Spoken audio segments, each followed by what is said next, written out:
and we're doing it. But we've got to move on to the next caller, Drake. Thank you so much, guys. Thank you, sir. Goodbye. Have a wonderful day. Because we said we'd say goodbye. Right? Yes. Prophecy. I can't. You pick. We have two left. Adrian in Texas. Where in Texas, Adrian?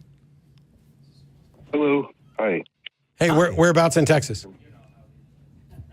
I am in. The call is coming from within the house. No, sorry. Where are you calling from? It broke up. We couldn't hear you. Yeah, what's up? Yeah, Central Texas. Okay. Well, we're in Central Texas. Anyway, what did you call about? I just wanted to call about what I believe and why. Cool. I believe in a creator God, and I believe because of the evidence that was left behind, like DNA and the moon and the tilt of the earth and the distance from the sun and the position of Jupiter and the magnetic field and the ozone layer and the plate tectonics. I'm getting deja vu. 20, Did you call Talk Heathen earlier? Animals also, not to mention. Adrian, did you call Talk Heathen earlier? Yes, but I didn't know that Matt was going to be on today, and I really wanted to talk to him. Okay, so you listed off all kinds of things that you think point to a creator. Pick one. Right. We could start with, there's a lot of them, but we could start with DNA. Okay, DNA is naturally occurring. It's a self-replicating molecule. Why on earth would we reach a conclusion that it requires a creator? Right, because of experts like Richard Dawkins, who say that it gives the appearance of design, but that that they don't know how it came about.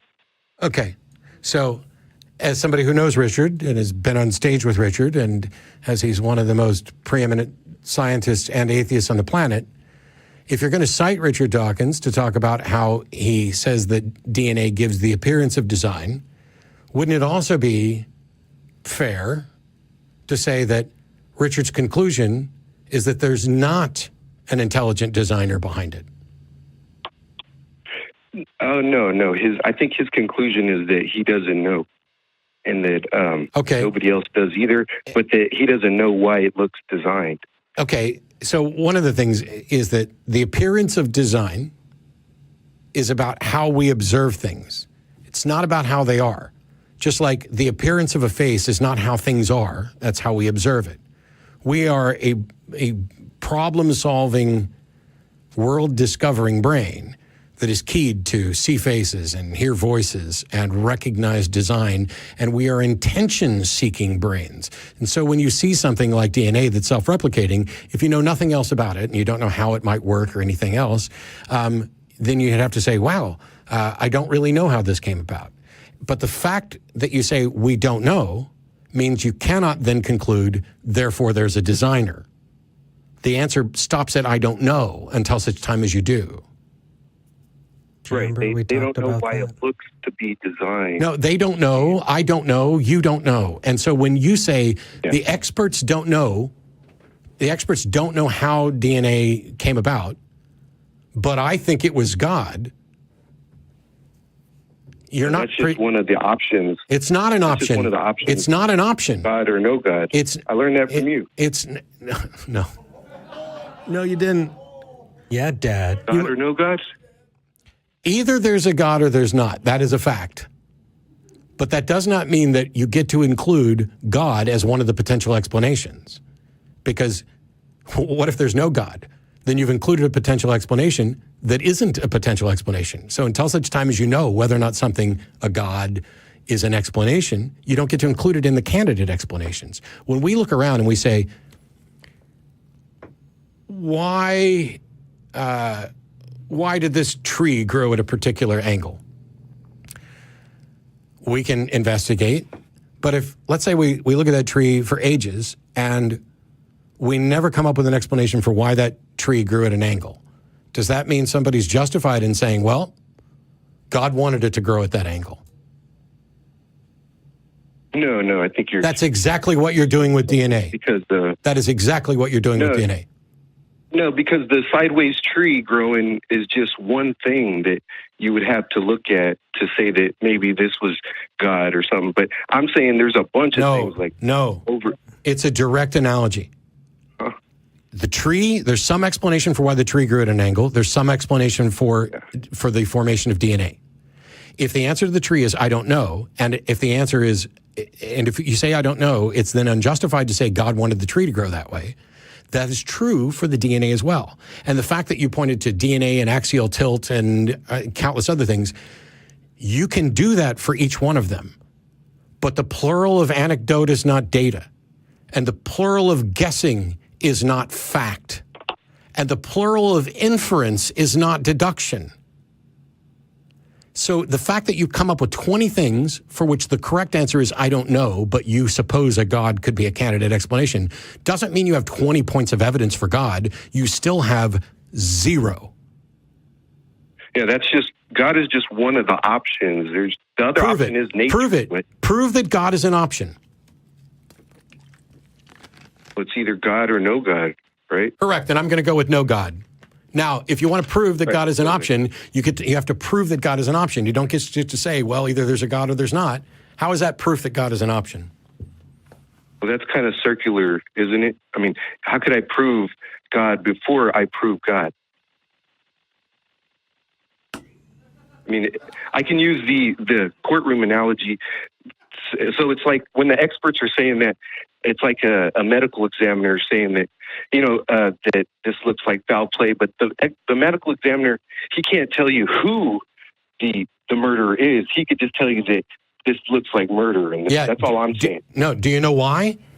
Because medical examiners spend their time studying human beings and how human beings live and die.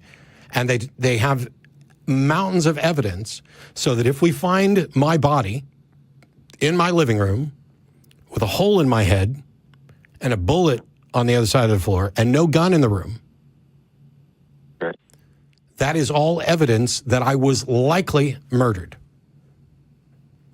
And the reason they can reach that conclusion is because we know about murder, we know about guns, we demonstrated all of these things are real. They are actual, demonstrable, viable candidates.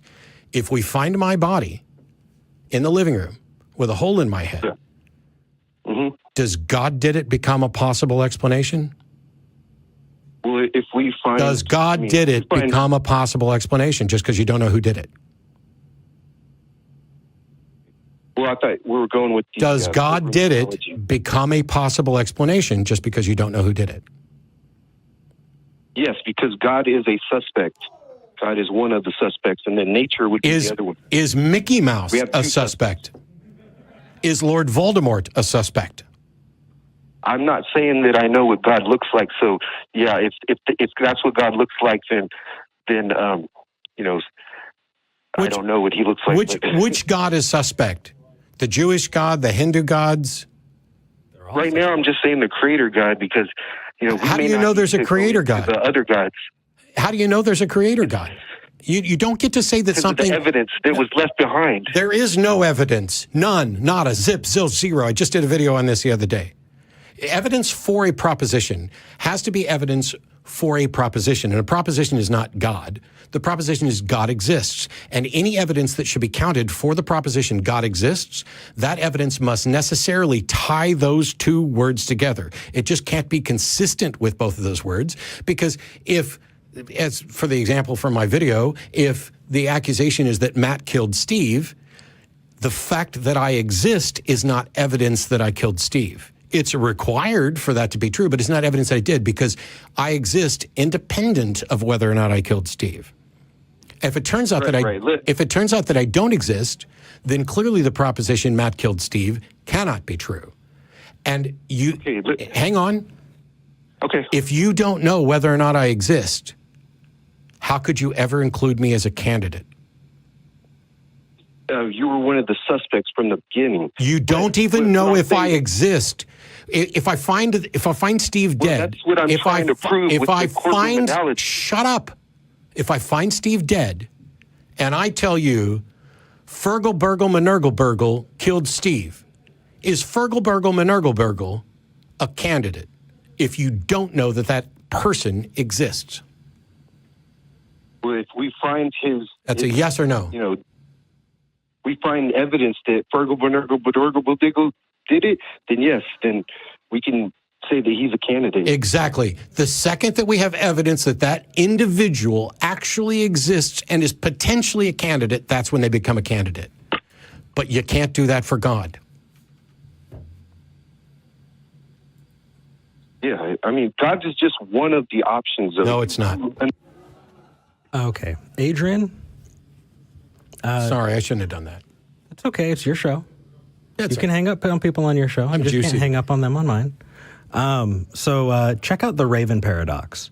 It might kind of get you thinking in a different way about something very, very related, and it might help you start kind of making sense of those things.